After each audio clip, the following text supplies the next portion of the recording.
Shalom saudaraku yang kekasih, kita bersyukur bahwa kasih Tuhan begitu baik buat saya dan saudara sepanjang hari ini.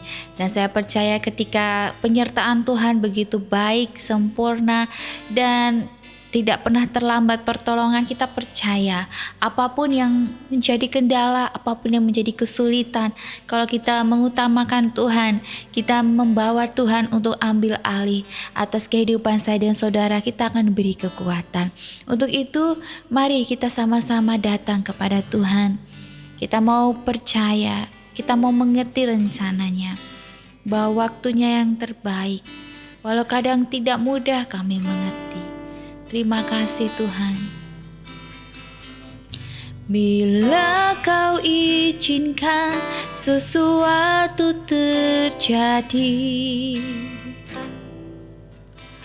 ku percaya semua untuk kebaikanku.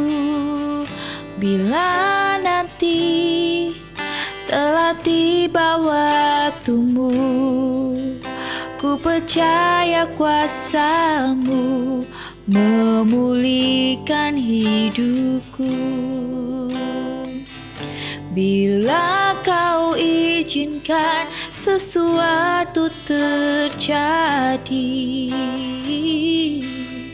ku percaya semua untuk kebaikanku. Bila nanti telah tiba waktumu, ku percaya kuasa-Mu memulihkan hidupku.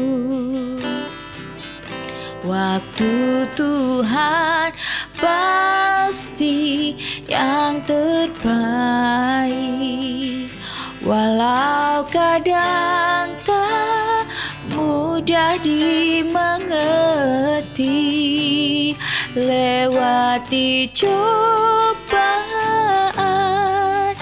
ku tetap percaya waktu Tuhan pasti yang terbaik. Waktu-Mu Tuhan, waktu Tuhan pasti yang terbaik. Walau kadang tak mudah dimengerti, lewati cobaan,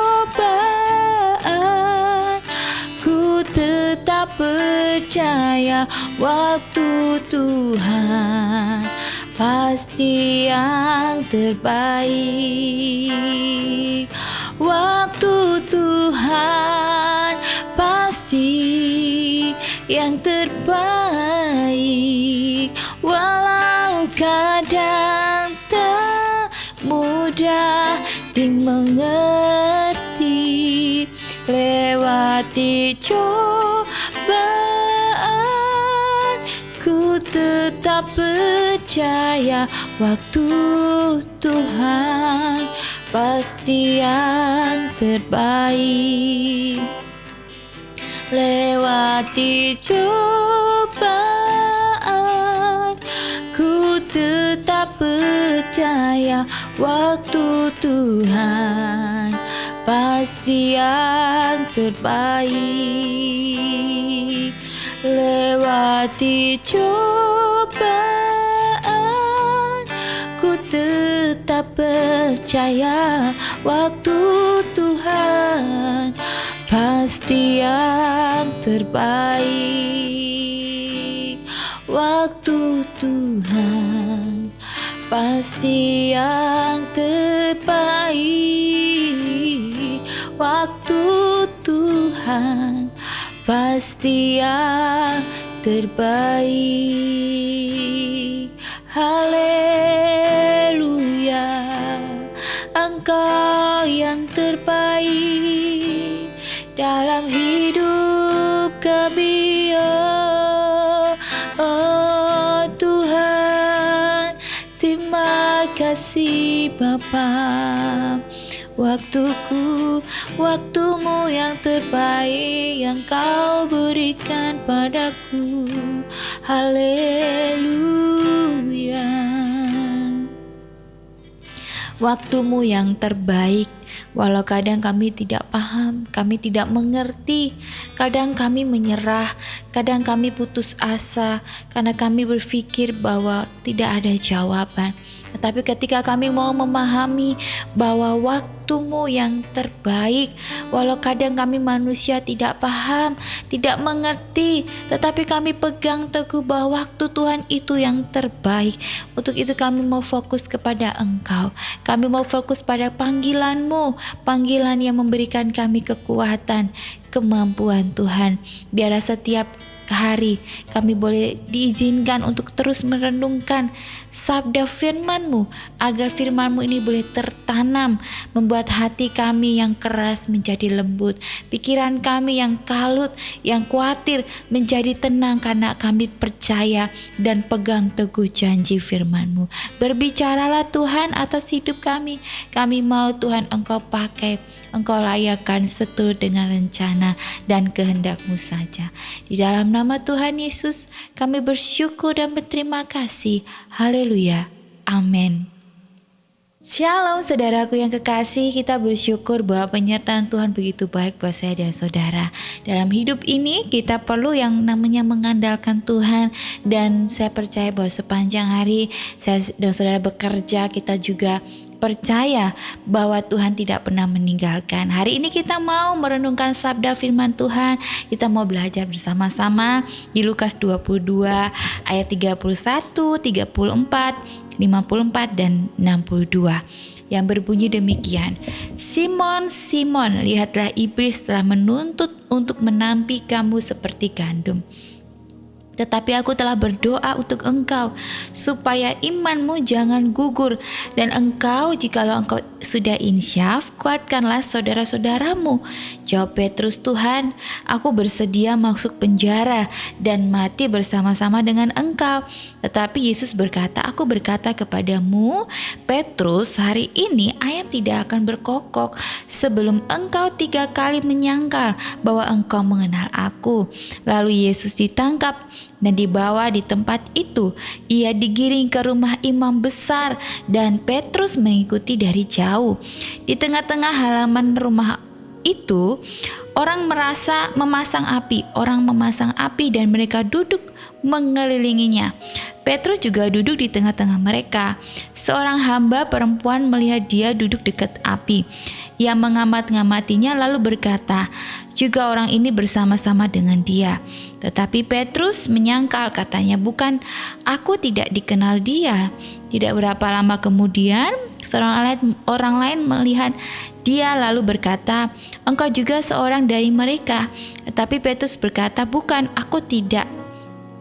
Dan kira-kira sejam kemudian seorang lain berkata dengan tegas, sungguh orang ini juga bersama-sama dengan dia, sebab ia juga orang Galilea. Tetapi Petrus berkata, bukan, aku tidak tahu apa yang engkau katakan. Seketika itu juga sementara ia berkata, berkokoklah ayam. Lalu berpalinglah Tuhan memandang Petrus.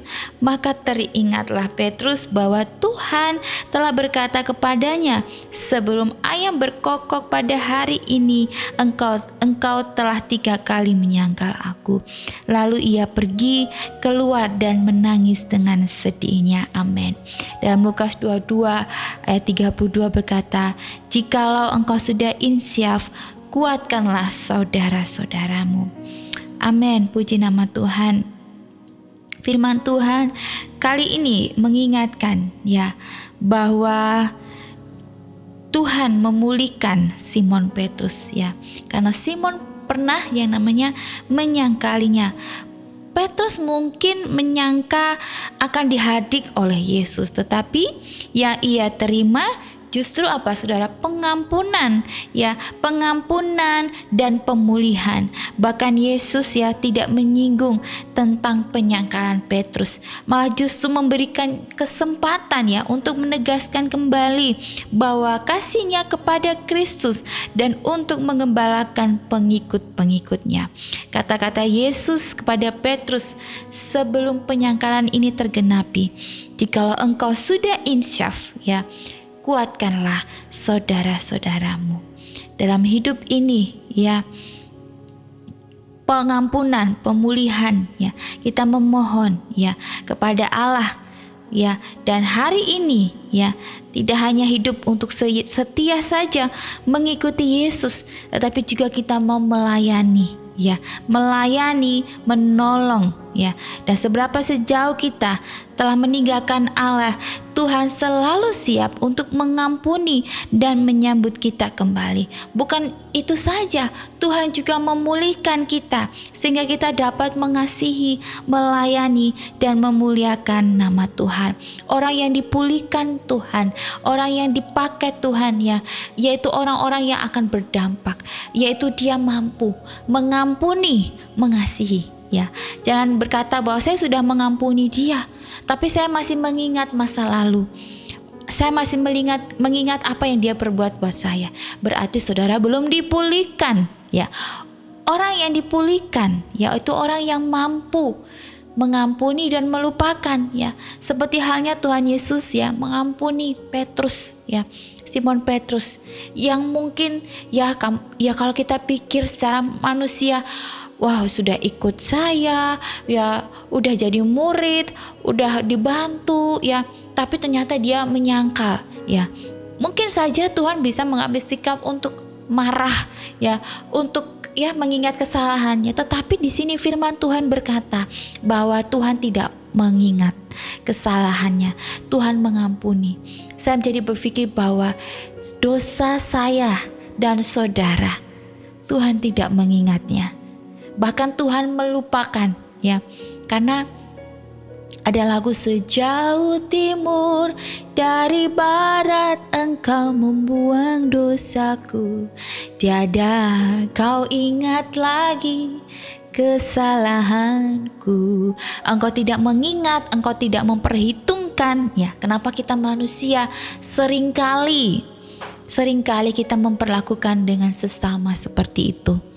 Ya, kita melakukan dengan sesama, mengingat-ingat kesalahan, padahal dia sudah minta maaf, saudara. Kita belajar seperti anak kecil. Saya belajar seperti anak saya, di mana ya ketika saya sebagai orang tua seringkali menyakiti anak saya, mungkin dalam perkataan, dalam perbuatan. Tapi ingatkah anak itu? Hari ini mungkin dia akan kecewa, tetapi besok dia sudah meluk orang tuanya, dia sudah mengasihi mamanya, papahnya. Karena yaitu tadi, anak kecil itu dia melupakan kesalahan, karena dia pikir bahwa mama papa itu adalah orang yang baik, orang yang menyayangi. Nah saudara, maukah kita memiliki hati seperti anak kecil yang mau mengampuni, dipulihkan ya? Berarti orang mulai dipulihkan itu mudah memaafkan, saudara ya. Seringkali saya sering melihat ada yang sering curhat pada saya, ada yang sering bikin status ya. Pokoknya ya saya tidak akan melupakan apa yang sudah kamu perbuat buat saya. Wah ngeri ya. Saya baca itu kasihan dirinya gitu ya. Kasihan, bukan kasihan orangnya ya, kasihan tuh dirinya. Karena dia membiarkan dirinya untuk berlarut-larut dalam luka, dalam masa lalu yang seharusnya dia udah lupakan gitu ya saudara. Nah jangan sampai kita terjebak sama dosa ini. Dosa di mana kita tidak bisa melupakan masa lalu dan masih mengingat-ingat kesalahan orang lain. Untuk itu kita belajar, harus dipulihkan ya. Kalau saudara hari ini belum bisa memaafkan masa lalumu atau belum bisa menerima kesalahan orang lain, saudara perlu dipulihkan ya. Bukan orangnya ya, tetapi saudara sendiri yang perlu dipulihkan. Kita perlu yang namanya dipulihkan supaya kita ini bisa mengasihi dengan sungguh-sungguh.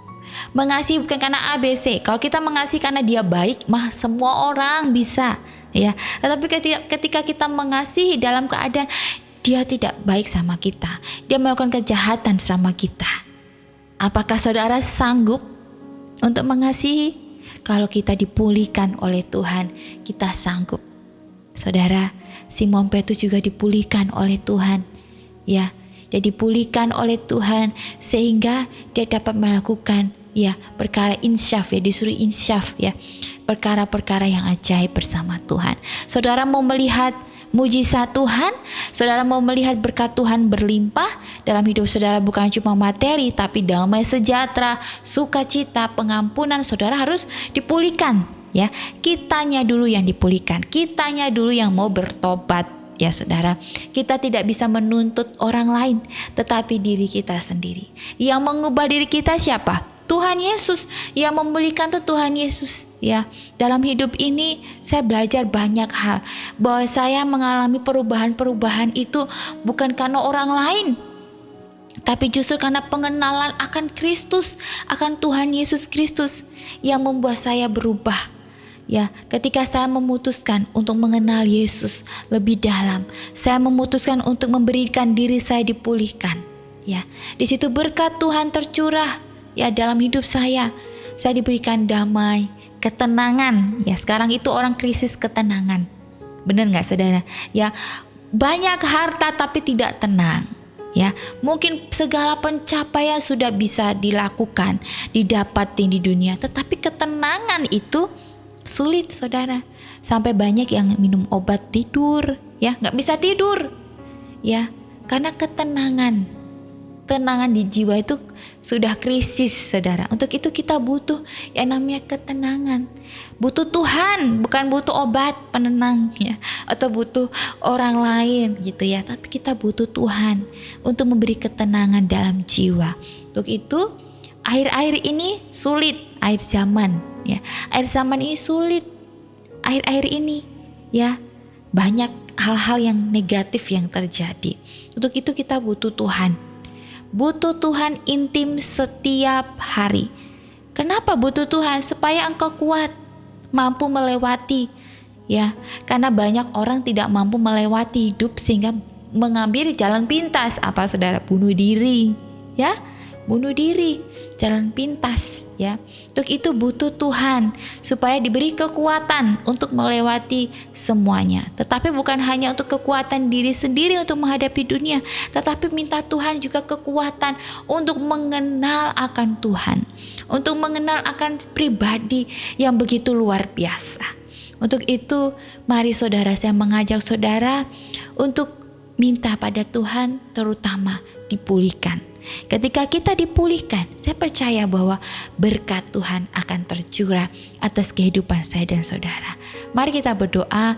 Bapa, terima kasih firman-Mu mengingatkan kami bahwa kami harus memiliki hati seperti Engkau, hati yang mengampuni, hati yang melupakan apa yang sudah terjadi di belakang, dan kami mau pandang ke depan, pandang kepada panggilan surgawi, pandang kepada apa yang Tuhan mau dalam hidup saya dan saudara.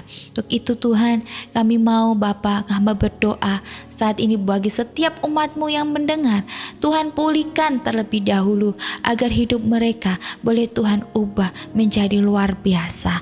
Dalam keluarga mereka Tuhan pulihkan, dalam relasi pekerjaan, di dalam apapun dengan orang tua Tuhan pulihkan. Tuhan, biarlah kami mampu untuk mengampuni, melupakan apa yang sudah terjadi di belakang, dan melihat masa depan, hari depan yang penuh harapan. Kami bersyukur punya Engkau yang luar biasa baik, dan di dalam nama Tuhan Yesus Kristus. Haleluya. Amin. Puji nama Tuhan. Shalom.